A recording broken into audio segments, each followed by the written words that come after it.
A scream echoed in my ears, making my blood run cold.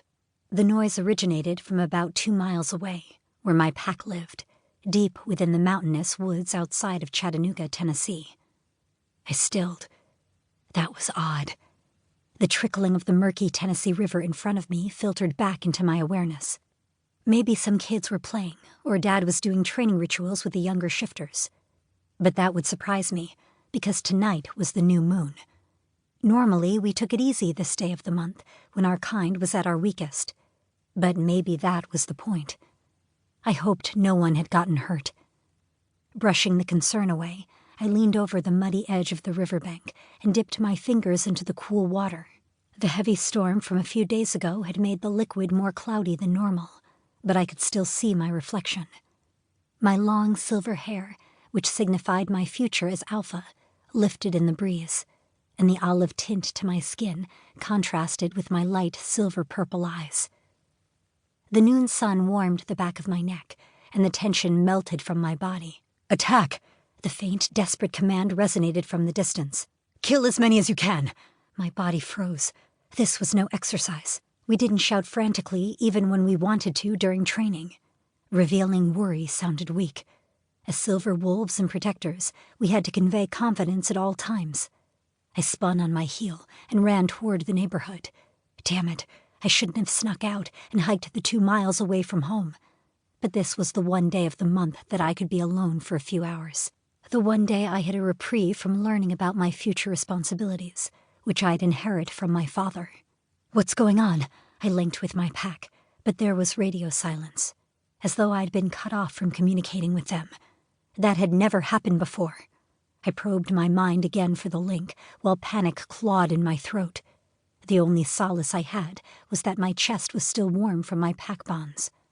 Animals scurried in the opposite direction as me, and my already frantic heart pounded harder. Something was wrong.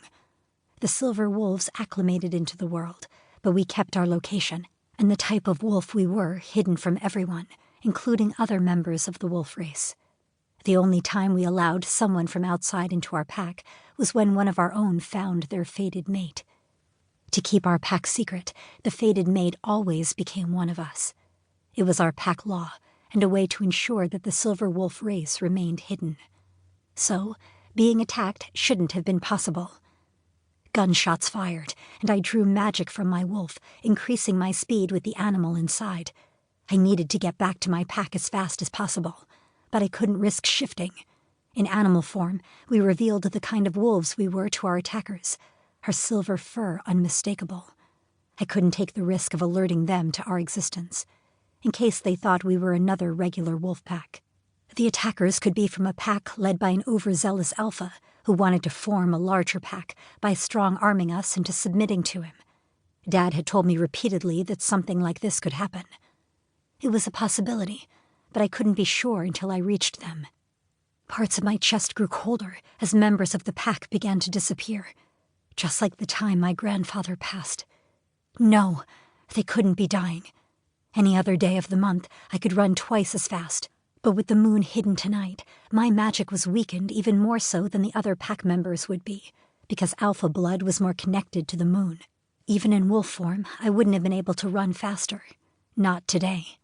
Silver wolves were much stronger than standard wolves, especially at night and on a full moon. The fuller the moon, the stronger and larger we were. But this one day of the month, we were essentially like every other wolf in the world. Nothing special. More shots blasted, and I pushed myself harder, causing my side to cramp. I had to breathe, or I'd be too winded to help my pack when I finally reached them. The trees blurred as I rushed past, and my feet sank into the mulch-like ground, slowing me down. I wanted to scream in frustration. Taking deep breaths of the spring air, I tried to use the floral scents of the woods to keep myself rational. Deep breathing was one of the calming rituals that had been instilled in me as a young girl. Learning airway control was one of the best weapons that anyone could have. It helped me think rationally and not make stupid decisions under pressure. Nothing was more powerful. To keep listening to this audiobook, I've left you a link in the description so you can do it, at no cost thanks to Audible's 30-day free trial.